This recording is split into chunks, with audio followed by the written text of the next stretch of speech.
আয় আল্লাহ, বাংলাদেশের দেশ নেত্রী বেগম খালেদা জিয়া অসুস্থ। উলামায়ে কেরামের মহাব্বতে উনি চলতেন, উলামায়ে কেরামদের ভালোবাসতেন। আল্লামা সাইদি রাহিমাহুল্লাহকে অনেক ভালোবাসতেন।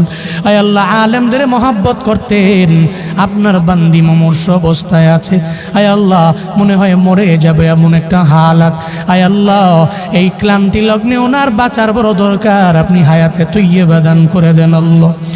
আয় আল্লাহ, জীবনে উনি যে ভালো কাজগুলো করেছেন, আয় আল্লাহ, এই ভালো কাজের উসিলায় আপনি সিহতে আফিয়ত দান করেন। আয় আল্লাহ, সিহতে আফিয়ত আজলা কামেলা নসিব করে দেন আল্লাহ। আয় আল্লাহ, সারা দেশের মানুষেরা উনার জন্য দোয়া করে। কেন দোয়া করে? আয় আল্লাহ, ভালো মানুষের জন্য দোয়া করে। আয় আল্লাহ, যারা উলামায়ে কেরামকে মহাব্বত করেছে, আয় আল্লাহ, আলেমদেরকে প্রায়োরিটি দিয়েছেন। আয় আল্লাহ, উনি বলেছে উলামায়ে কেরামরা জঙ্গি না, জীবনও জঙ্গি হতে পারে না। বাংলাদেশের উলামায়ে কেরাম নিয়ে যে কথা বলতে পারে সে উলামায়ে কেরামের অবশ্যই শুভাকাঙ্ক্ষী।